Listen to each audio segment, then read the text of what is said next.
تعرف ان المصري القديم رياضي من يومه؟ الصور الموجوده على جدران المعابد والمقابر اللي تم اكتشافها في مصر اكبر دليل على حب المصريين للرياضه، فكانوا زمان بيلعبوا رياضه شبه الهوكي، وده واضح في الرسومات اللي لقوها في المقابر للاعبين ماسكين مضارب مصنوعه من فروع النخل وليها نهايه ملتويه شبه مضرب الهوكي، وكانت الكره اللي بيستخدموها مصنوعه من خيوط البردي ومتغطيه بقطعتين من الجلد على شكل نصف دايره، تقريبا عشان كده فريق الشرقيه للهوكي واخد بطوله افريقيا اكتر من 20 مره. سباقات الجري كانت مهمه قوي لقدماء المصريين، بالذات وقت الاحتفالات بتولي ملك جديد للحكم. اول ما يسمعوا ملك جديد كله يجري، وسباقات الجري دي كان بيبقى فيها الملك وبيلف حوالين المعابد قدام الناس علشان يوريهم قوته البدنيه. الملك بتاعنا عصب، مفيش اكتر من القوس والسهم عند اجدادنا. هتلاقي رسومات كتير موجوده على جدران المعابد بتوضح مهاره الملوك والامراء في اصابه الهدف بدقه، وان قد ايه الناس دي كان عندهم قوه كبيره في شد القوس. رفع الاثقال واحده من الرياضه اللي المصريين القدماء كان بيحبوها قوي، تقريبا كده كان بيفشكلوا كتير. رفع الاثقال عندهم كان محاوله لرفع كيس من الرمل بايد واحده، وكان المفروض تفضل رافع الكيس ده في وضع شبه مستقيم لمده معينه، ودي واحده من القواعد الخاصه بلعبه رفع الاثقال في وقتنا الحالي. في مقابر سقاره في رسومات لكره اليد موجوده من 5000 سنه،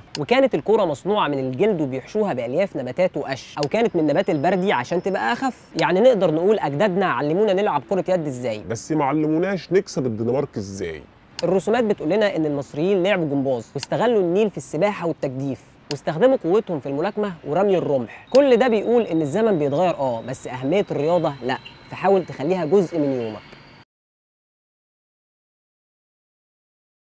تعرف ان المصري القديم رياضي من يومه؟ الصور الموجوده على جدران المعابد والمقابر اللي تم اكتشافها في مصر اكبر دليل على حب المصريين للرياضه، فكانوا زمان بيلعبوا رياضه شبه الهوكي، وده واضح في الرسومات اللي لقوها في المقابر للاعبين ماسكين مضارب مصنوعه من فروع النخل وليها نهايه ملتويه شبه مضرب الهوكي، وكانت الكره اللي بيستخدموها مصنوعه من خيوط البردي ومتغطيه بقطعتين من الجلد على شكل نصف دايره، تقريبا عشان كده فريق الشرقيه للهوكي واخد بطوله افريقيا اكتر من 20 مره. سباقات الجري كانت مهمه قوي لقدماء المصريين، بالذات وقت الاحتفالات بتولي ملك جديد للحكم. اول ما يسمعوا ملك جديد كله يجري، وسباقات الجري دي كان بيبقى فيها الملك وبيلف حوالين المعابد قدام الناس علشان يوريهم قوته البدنيه. الملك بتاعنا عصب، مفيش اكتر من القوس والسهم عند اجدادنا. هتلاقي رسومات كتير موجوده على جدران المعابد بتوضح مهاره الملوك والامراء في اصابه الهدف بدقه، وان قد ايه الناس دي كان عندهم قوه كبيره في شد القوس. رفع الاثقال واحده من الرياضه اللي المصريين القدماء كان بيحبوها قوي، تقريبا كده كان بيفشكلوا كتير. رفع الاثقال عندهم كان محاوله لرفع كيس من الرمل بايد واحده، وكان المفروض تفضل رافع الكيس ده في وضع شبه مستقيم لمده معينه، ودي واحده من القواعد الخاصه بلعبه رفع الاثقال في وقتنا الحالي. في مقابر سقاره في رسومات لكره اليد موجوده من 5000 سنه، وكانت الكره مصنوعه من الجلد وبيحشوها بالياف نباتات وقش، او كانت من نبات البردي عشان تبقى اخف. يعني نقدر نقول اجدادنا علمونا نلعب كره يد ازاي، بس ما علموناش نكسب الدنمارك ازاي.